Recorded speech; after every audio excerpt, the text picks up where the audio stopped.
What's up tankers, welcome back to Tankers Club in a new video, and today we're going to talk about the KV-220T. Somebody asked me to do a video about this tank, showcase you this tank, and here we go.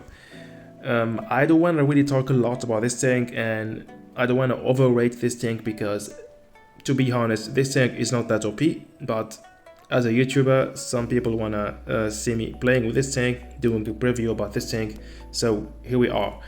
Yeah, I mean, it's just an average tank, nothing special. This tank is right now in the store for €6, I think, or €7 if I'm not mistaken. And yeah, I got this tank already. 104mm of steel on our hull from the front and from the side. 94mm of steel on the turret, and so the average armor of this tank is not bad, but especially from the side. But I mean, most of the players who are playing with heavy tanks are always trying to show the front armor, so actually, I don't know, it's beginner friendly because we have actually good armored side. But if we just compare this tank with the T1 heavy, which is actually a dash 3 tank, we can have it for free, guys. Okay, so look at this. We take a look at the T1 heavy. Here we go. We have 151mm of steel on hull and on turret, and nearly 100mm on side. So this is completely in point of armor, in point of beginner friendly better, and it's not even that. We have here better speed and better rotation. 28km of speed, average speed, and 32 rotation. Let's compare it to our KV-220. Only 24 average speed and 23 rotation. So what I want to say is, let's compare it with the BDRG1B, the French heavy tank. Also dash 3 free tank, you can have it for free. Let's compare it here. And point of armor also better, 140 on turret, 117 on hull. Let's compare it with the Churchill 1, also great tank, tier 5 heavy tank, but it's not the best one. In my opinion, the best still the T1 heavy. So the Churchill, we got here 127 on turret, 187 on hull from the front. A big difference. But this tank, also this tank is even faster than the KV-2020T. So point of DPM 1.4 DPM compared to the, okay, let's take all those premium tanks out. No, we can't take it because my T1 heavy is also enriched, but let's compare it. Here we have 1.5 DPM, the KV-2020, as we said, 1.4 DPM, KV-1 also for free, 1.2 DPM, Churchill 1 dash 3 free tanks, 1.6 DPM, the BTR, how much? One, also nearly 1.4 DPM. And the T14, it's a premium tank, so this is OP 1.7 DPM, but this tank is a premium tank, it's not a free tank. Yeah, in point of DPM is also not that OP, it's also average like the most of dash 3 tanks. Yeah, maybe we have a little bit more of hit points. Let's take as so we got 800 here hit points, 700 the other tanks, KV1 774, 730, okay, the Churchill 1 700, and okay, so 690. We have a little bit more of hit points, so especially if you use enhanced armor, we will be up at point hit points OP. And actually that's it. So this tank, here we go again. We are not now at Yamato Harbor, and yeah, my team is going heavy side.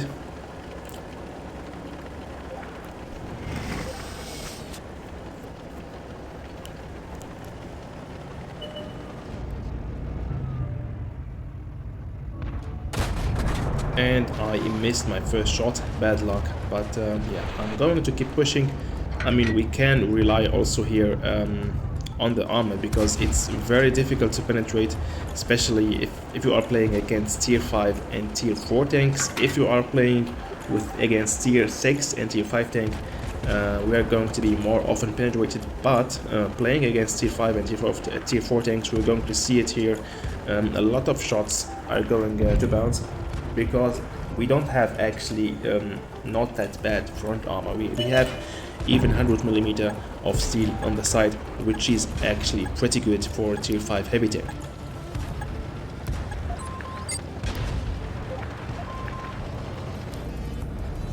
here we go, the first shot and the first penetration on the scavenger.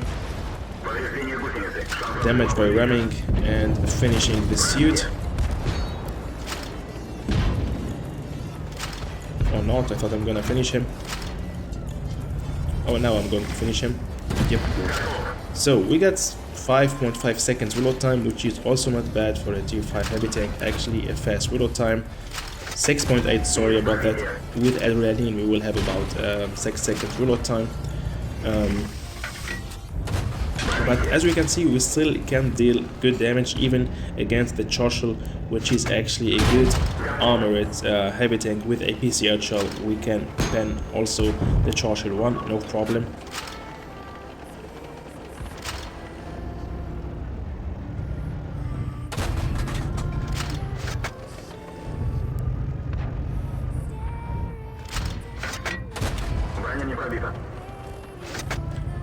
I'm trying here to hit the cupola of the 82, but I can't pin him. So now I'm going for the AMX-40. Also a great tier 4 collector tank.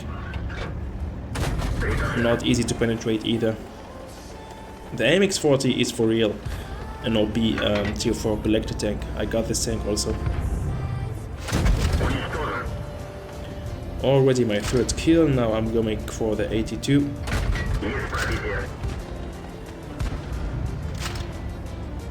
And my fourth kill. And the AMX-40 is maybe going to be the next one. I forgot it. Yep, 5 kills, 1.5k damage and 160 damage blocked.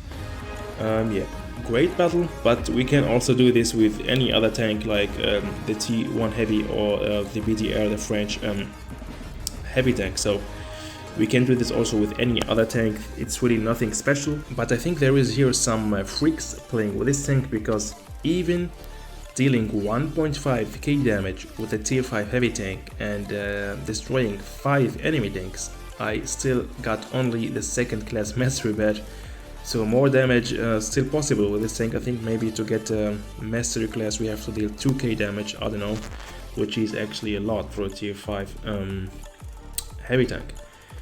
So yeah guys, I would say that's it for this video, and nothing else or more to mention about this tank. A normal, regular, average tank. Only for collection in my opinion, only to add it for a garage for players who want to collect other tanks, but really not OP if you are looking or seeking for a tier 5 OP heavy tank. This is not the case, a normal one, so don't invest or don't waste your money for it. Otherwise, if you just want to add it to your garage, it's fine. As I said, the T1 heavy is in my opinion still the strongest and most beginner friendly and universal tier 5 heavy tank in the game, because we have armor, we have speed, we have good DPM. So all in all, it's the best tier 5 heavy tank in the game in my opinion. That's it for this video guys. I hope you enjoyed watching it, and see you for sure in the next one. Bye bye.